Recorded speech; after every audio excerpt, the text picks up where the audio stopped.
विज्ञान हूँ सत्यानुसंधान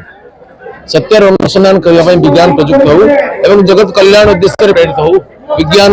प्रजुक्ति विद्यार दुरुपयोग कारण अनेक ध्वंसात्मक काम होती दुनिया को विज्ञान सुखमय कर दुनिया को ध्वंस कला भाया मारणस्थिर आविष्कृत होती आज दुनिया भी तृतीय विश्वयुद्ध आशंकार जर्जरित विज्ञान दुरुपयोग कारण तेणु विज्ञान सदुपयोग करने विवेक जागृत हो। नमस्कार। विज्ञान मेला होची सरकार स्तर किसी प्रोत्साहन अभाव रोचे कि जमिति कि आर्थिक सहायतार कथा उठुचे नहीं आर्थिक सहायता तो अच्छी थी मेलार जहाँ सरकार प्रोटोकॉल कर अनुसार रही। आज आम ब्लॉक स्तरीय विज्ञान मेला प्रदर्शनी बस्ता ब्लॉक बेलदांडिया अनुष्ठित होती आम ब्लॉक रु विभिन्न विद्यालय निर्वाचित होगी 164 प्रकल्प आसी पाने अति उत्साह सहित उद्दीपनार सहित विभिन्न प्रकल्प प्रदर्शन करूरी मैंने मूल्यांकन कर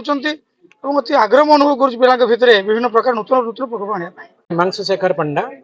पीएक्सी चंदीपुर। आज जो सर विज्ञान मेला अनुष्ठित है बेलदांडिया कौन कह आज ये जो विज्ञान मेला है बहुत माने आनंद पूर्वक है बहुत भल भाव में लोक मैंने पिला माने जो प्रोजेक्ट सब आनी सेटा बहुत माने चित्ताकर्षक है जाना पाइली 164टी परिकल्पना सब करिसेंती पिला माने मु आशा करे से भितर जो माने प्रथम द्वितीय तृतीय हेबे से माने जाय कि जिला स्तर रे तापरे राज्य स्तर रे पूरा देश स्तर रे निजर ना कमांतु